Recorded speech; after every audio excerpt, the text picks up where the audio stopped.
Hello मेरे प्यारे बच्चों, कैसे हो? आज हम बात करेंगे क्लास 12 केमिस्ट्री से बहुत ही ज़्यादा महत्वपूर्ण टॉपिक प्यारे बच्चों, जो कि आपके प्रैक्टिकल के लिए बहुत ही ज़्यादा महत्वपूर्ण है। तो प्यारे बच्चों, उस टॉपिक का नाम है एथिल ब्रोमाइड। तो आज हम एथिल ब्रोमाइड के बारे में संक्षिप्त वर्णन करेंगे और इससे संबंधित उन प्रश्नों के बारे में बात करेंगे प्यारे बच्चों, जो कि प्रैक्टिकल में अक्सर पूछे जाते हैं। तो प्यारे बच्चों, अगर आप हमारे चैनल पर पहली बार आए तो प्लीज़ चैनल को सब्सक्राइब करें और वीडियो को लास्ट तक देखें, जिससे आज ये प्रश्नों को बहुत ही अच्छी तरीके से क्लियर करके जाए। चलिए बात करते हैं उन प्रश्नों में। सबसे पहला जो प्रश्न दिया गया है वो है एथिल ब्रोमाइड क्या है। देखिए, एथिल ब्रोमाइड आप बनाकर लेके जाओगे तो प्यारे बच्चों यही पता होना चाहिए कि एथिल ब्रोमाइड क्या है। तो बहुत ही सिंपल इसका आंसर है, एथिल ब्रोमाइड एक हेलो एल्केन है। ठीक है, हेलो एल्केन होता है और इसका रासायनिक सूत्र जो होता है C2H5Br होता है। तो प्यारे बच्चों बहुत ही ज्यादा जरूरी है, एथिल ब्रोमाइड का रासायनिक सूत्र क्या होता है? C2H5Br। ठीक है, अगला प्रश्न है एथिल ब्रोमाइड का IUPAC नाम क्या है? तो प्यारे बच्चों एथिल ब्रोमाइड का IUPAC नाम जो होता है ब्रोमो एथिन होता है। क्या होता है? Bromo ethyne. कभी कभी इसका IUPAC नाम पूछ लेते हैं एथिल ब्रोमाइड का, तो आपको याद रखना है क्या बोला जाता है? Bromo ethyne. ठीक है, उसके बाद अगला प्रश्न है एथिल ब्रोमाइड का प्रयोगशाला में निर्माण कैसे करते हैं? देखिए, एथिल ब्रोमाइड की अभिक्रिया भी पूछ ली जाती है, जिस अभिक्रिया से प्रयोगशाला में उसको बनाया जाता है। तो कौन कौन से अभिकारक लेने पड़ते हैं? तो एथिल अल्कोहल को पोटेशियम ब्रोमाइड KBr और सांद्र सल्फ्यूरिक अम्ल H2SO4 के साथ गर्म करने पर एथिल ब्रोमाइड बनता है। प्यारे बच्चों, इसकी अभिक्रिया पूछ ली जाती है। तो सबसे पहले हम क्या करते हैं, पोटेशियम ब्रोमाइड KBr और HSO4 मतलब H2SO4 को इस तरीके से लिख सकते हैं। तो यहां से प्यारे बच्चों क्या प्राप्त होगा? HBr। ठीक है, और साथ में क्या निकलेगा? KHSO4 potassium by sulphate. अब HBr जो बचा, इस HBr की अभिक्रिया प्यारे बच्चों किससे करनी है? एथिल अल्कोहल से करनी है। ठीक है, तो C2H5OH प्लस HBr। तो जब इससे अभिक्रिया करेंगे तो यहां से H2 बाहर हो जाएगा। तो H2 बाहर होगा प्यारे बच्चों, तो क्या बनेगा? C2H5Br। तो ये आपको याद रखनी है, प्रयोगशाला विधि है किसके निर्माण की? एथिल ब्रोमाइड के निर्माण की। तो वही है इस प्रश्न में कि एथिल ब्रोमाइड का प्रयोगशाला में निर्माण कैसे करते हैं।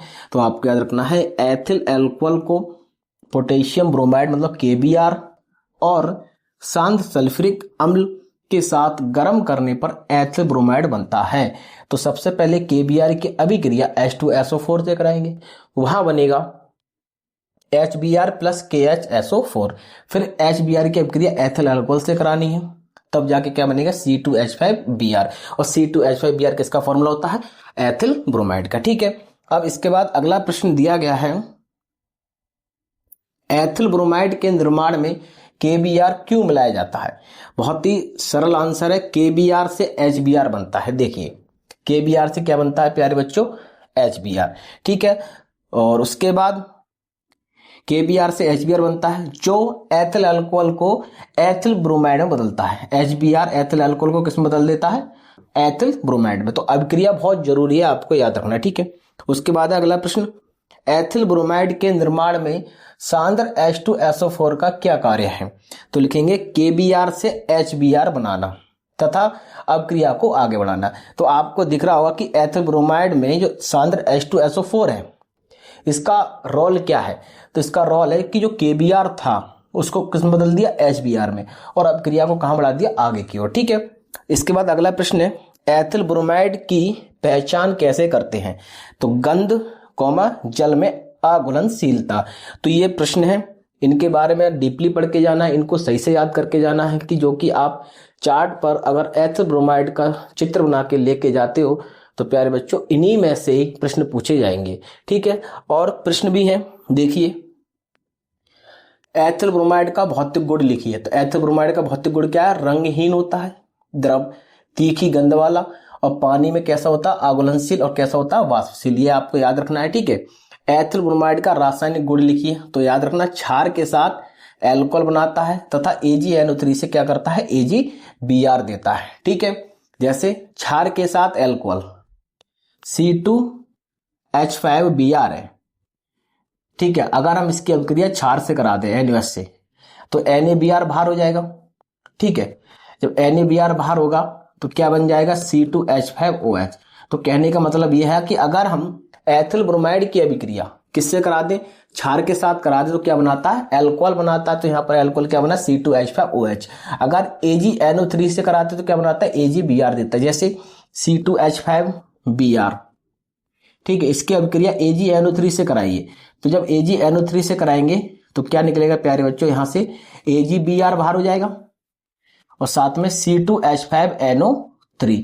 तो AgNO3 से क्या बनता है, AgBr। तो आप देख रहे होंगे AgNO3 से क्या बना, AgBr, ठीक है। उसके बाद एथिल ब्रोमाइड का अणुभार कितना होता है, तो अणुभार याद रखना है कितना होता है, लगभग 108.9 ग्राम प्रति मोल, ठीक है। अगला प्रश्न है, एथिल ब्रोमाइड को कैसे शुद्ध करते हैं। देखिए उत्तर है, पानी से धोकर, सोडियम कार्बोनेट से अम्ल हटाकर तथा निर्जल कैल्शियम क्लोराइड से क्या करते हैं, इसको सुखाते हैं, ठीक है। याद रखना, पूछ लेते हैं कि एथिल ब्रोमाइड को शुद्ध कैसे करते हैं। तो इसको निर्जल किससे, सोडियम कार्बोनेट से इसको धोते हैं, सोडियम कार्बोनेट से इसको धोते हैं और निर्जल कैल्शियम क्लोराइड से इसको क्या करते हैं, सुखाते हैं।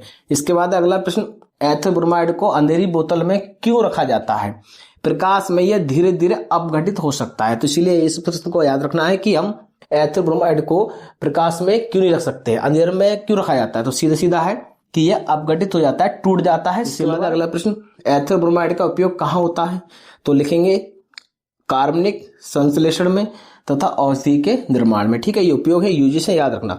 एथिल ब्रोमाइड किस श्रेणी का यौगिक है, तो प्यारे बच्चों यह है प्राथमिक हेलो एल्केन का, ठीक है। एथिल ब्रोमाइड का संरचनात्मक सूत्र क्या होता है, तो CH3CH2Br होता है।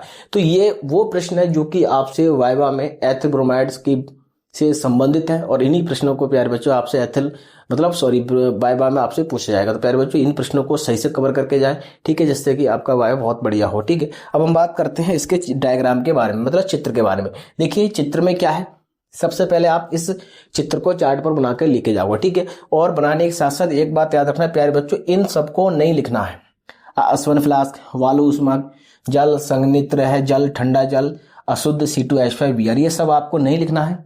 सिर्फ चित्र बनाना और नीचे लिख देना एथिल ब्रोमाइड के बनाने की प्रयोगशाला विधि, ठीक है। अब इसको समझते हैं। एक आसन फ्लास्क में 30 ml सांद्र H2SO4, मतलब सांद्र H2SO4 है, इसकी मात्रा कितनी है, 30 ml है, ठीक है। कितनी ml है, सांद्र H2SO4 की मात्रा 30 ml, ठीक है, याद रखना। 40 ml क्या लेते हैं, एथिल अल्कोहल, और 50 ग्राम के लेते हैं पोटेशियम ब्रोमाइड। इन तीनों अभिकारकों को हम क्या करते हैं, बालू ऊष्मक पर रखकर धीरे धीरे क्या करते हैं, गर्म करते हैं। तो क्या बनता है, ये बालू ऊष्मक है, ठीक है। ये बालू ऊष्मक हो गया ये, और ये हो गया आसवन फ्लास्क। याद रखना, पूछ लेता कि भाई ये क्या है, तो आप बताएंगे आसवन फ्लास्क होता है, इसके नीचे क्या होता है, बालू ऊष्मक होता है। आपसे पूछ लेगा भाई इसके अंदर क्या क्या मिश्रण लिया जाएगा, तो आप बताएंगे एथिल अल्कोहल, सांद्र H2SO4, KBr। और मात्रा भी पूछ लेगा तो मात्रा बता देंगे भी C2H5OH, मतलब एथिल अल्कोहल की कितनी मात्रा होती है, 40 ml, सांद्र H2SO4 कितनी होगी, 30 ml, और KBr कितना लेना पड़ेगा, 50 ग्राम। फिर बर्नर के द्वारा इसको धीरे धीरे क्या किया जाएगा प्यारे बच्चों, गर्म किया जाएगा। तो जब गर्म करेंगे तो यहाँ से वाष्प अवस्था में जाएगा, ठीक है, वाष्प अवस्था में। तो वाष्प अवस्था में जाएगा तो यहाँ पर किससे होकर निकलेगा, संघनित्र से होकर निकलेगा। अब संघनित्र का काम क्या होता है, देखिए प्यारे बच्चों, ये संघनित्र, इसको बोलते हैं कंडेंसर, ठीक है। संघनित्र का काम होता है कि जो गर्म वायु है, मतलब गर्म जो गैसें हैं जो आ रही हैं, उसको क्या करता है, ठंडा करने का काम करता है। मतलब इधर से जल, ठंडा जल जाता है, इधर से बाहर होता है, ठीक है। तो ये यहां पर आके, यहां तक तो किस में होती है, गैस में, यहां पर आके किस में बदल जाते हैं, ये द्रव में। संघनित्र में यही होता है कि जो गैस जो होती है उसको ठंडा करके द्रव में बदल देता है, ठीक है। उसके बाद यहाँ पर ग्राही पात्र में एकत्र हो जाता है, इसमें क्या भरा होता है, ठंडा जल। इसी में आपको क्या प्राप्त होगा, एथिल ब्रोमाइड, जो कि कैसा होगा, अशुद्ध होगा। इसको शुद्ध करने के लिए क्या करेंगे, C2H5Br तेलीय द्रव के रूप में प्राप्त की पेंदी में एकत्र हो जाता है, जिसे पृथक्कारी कीप के द्वारा पृथक कर लेते हैं। और शुद्ध C2H5Br प्राप्त करने के लिए एथिल ब्रोमाइड को सोडियम कार्बोनेट के विलयन से इसको धोते हैं और निर्जल कैल्शियम क्लोराइड से इसको क्या किया जाता है, आश्रित किया जाता है, मतलब सुखाया जाता है। तो आप याद रखें, इससे आपसे पूछा जा सकता है कि भाई यहाँ पर जो एथिल ब्रोमाइड प्राप्त होगा वो कैसा होगा, तो आप बताएंगे अशुद्ध। अब वो पूछेगा भाई शुद्ध कैसे करना है, तो सीधे सीधे बताना है सोडियम कार्बोनेट के विलयन में इसको धोया जाएगा, ठीक है। और उसके बाद निर्जल कैल्शियम क्लोराइड के द्वारा उसको सुखाया जाएगा, तब जाके हमको शुद्ध एथिल ब्रोमाइड प्राप्त होगा। तो ये आपको बातें याद रखनी है। एथिल ब्रोमाइड से संबंधित चार्ट में। ठीक है, नाम प्यारे बच्चों ये लिखकर कुछ नहीं ले जाना है, इनको सिर्फ अपने माइंड में याद रखना है ये सब कि भाई इसको क्या बोलते हैं और इसमें ऐसा ऐसा क्या है। मात्रा आपसे पूछी जा सकती है, भाई इसमें एथिल अल्कोहल की मात्रा कितनी ली जाएगी, सांद्र H2SO4 कितनी ली जाएगी, KBr कितनी ली जाएगी। तो ये टोटल चार्ट से संबंधित प्रश्न है जो कि आपसे एथिल ब्रोमाइड के लिए पूछे जाएंगे। तो प्यारे बच्चों अगर आप इन सबको सही से पढ़ के जाते हो तो मैं श्योरली बता रहा हूँ कि आपका वाइवा बहुत ही नंबर बन जाएगा। तो प्यारे बच्चों अगर आपको वीडियो पसंद है वीडियो को लाइक करें, कमेंट करें, ज्यादा से ज्यादा शेयर करें। अगर आप हमारे चैनल पर पहली बार तो प्लीज चैनल को सब्सक्राइब करो। देखने के लिए थैंक यू बेटा, मिलते हैं नेक्स्ट वीडियो में।